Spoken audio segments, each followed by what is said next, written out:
अस्सलाम वालेकुम दोस्तों, तव्हांखे तकरार ड्रामे जी नेक्स्ट एपिसोड जी धमाकेदार पूरी अपडेट ॾींदा हलूं, पूरी कहानी ॿुधाईंदा हलूं। इन वीडियो खे आख़िर ताईं ज़रूरु ॾिसजो। अॼु वॾी ख़बर आहे ऐं तव्हांजी कम जी ख़बर आहे।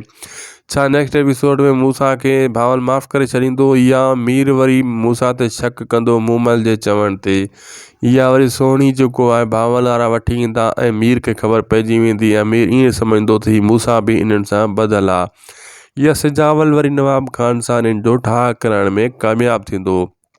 बिल्कुलु दोस्तों, सॼी कहानी तव्हांखे ॿुधायूं था इन नंढिड़े वीडियो में। हलूं था पंहिंजी कहानी जी तरफ़। पहिरियां शायदि खोसो वीलोग यूट्यूब चैनल खे ज़रूरु सब्सक्राइब कंदा, असांजे पेज खे बि फॉलो लाइक शेयर ज़रूरु कंदा।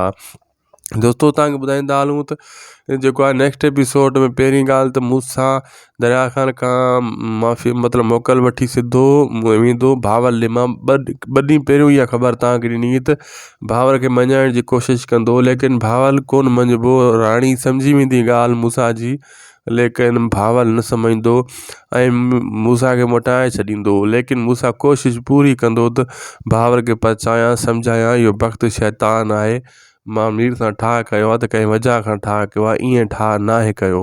अहिड़े हिसाब सां भावल जेसीं ताईं भक्त सां गॾु आहे कॾहिं बि मूसा जी ॻाल्हि कान सम्झी सघंदो।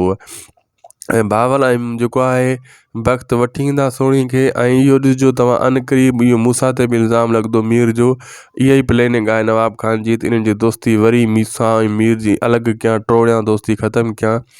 जॾहिं मीर खे ख़बर पवंदी भावल वटि आहे सोणी, पोइ हू सम्झंदो मूसा बि ॿधल आहे। शायदि मूसा मूंखे न ॿुधायो, मूसा मूंखे इहा ॻाल्हि कई, भावल असां कोन अॻवा कयो, हाणे सोणी इन वटि कीअं पुगी। अहिड़े हिसाब सां इन्हनि दोस्तनि जो वरी पाण में शक वधी वेंदो ऐं हिक ॿिए जा वरी ही दुश्मन थी वेंदा। अहिड़े हिसाब सां जेको आहे दोस्तों अचण वारे किस्तनि में था ॾिसजो, इहे सीन अचण वारा आहिनि ऐं धमाके सां अचण वारा आहिनि। असांखे ॾींदा इजाज़त, ख़ुदा हाफ़िज़।